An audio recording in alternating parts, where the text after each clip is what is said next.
May 12th, the market update desk with Scott Riley, NMLS 157524. Holy smokes, pre market stock trading was exuberant to say the least on news on China tariff and trade reset. Let's kind of go through what's going on. Um, Last week, we had the Fed decision, came in as expected, neutral, a pause. The Fed comments were taken in stride by the bond market. We did end up the week last week slightly higher than when we started. All in all, it was a fairly steady week, which was a nice thing considering the volatility that we've been through. Speaking of volatility, that was the singular most spoken word by Fed Chair Powell in his entire presentation and Q&A session after the Fed announcement. So yes, the Fed's looking at the volatility.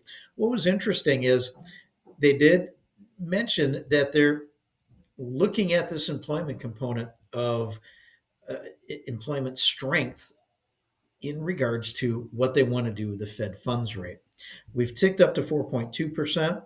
You can tell if it goes higher, 4.3, 4.4, they're going to be watching it, and they may adjust Fed policy to tilt towards the employment component versus the inflation component of their dual mandate. So we're going to be watching that number very close as we go forward. Now, as I said, we had Secretary Bessent come out and announce a 90-day pause in tariffs with China.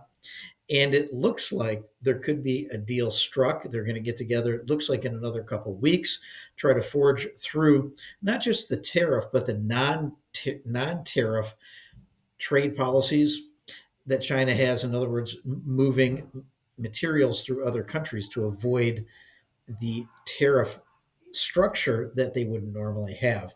And that's one of the big things the White House has been looking at is the non-tariff structure of the trading. So what did that do? Boy, to start out the day, the Dow was up over 1,100 out of the gates.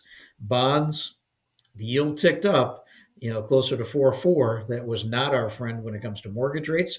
Settled back down a little bit, but it looks like there's some momentum for the stocks to move forward. So we're going to watch that again very closely because, as we all know, stocks and bonds have been moving left and right and up and down very wildly intraday. Now, later this week, we get CPI, the Consumer Price Index, and the wholesale version, Producer Price Index, and home sales. So we got some important data coming out. We'll see where that gets us. It was a great weekend. Happy Mother's Day to all the mothers out there. But also, holy smokes, it was busy. We had 3 offers submitted, 3 accepted, a refinance in, and waiting to hear on the 4th. It's getting busy out there. We're here to help. We're on call, 616-293-2189. Have a great sunny afternoon, everyone.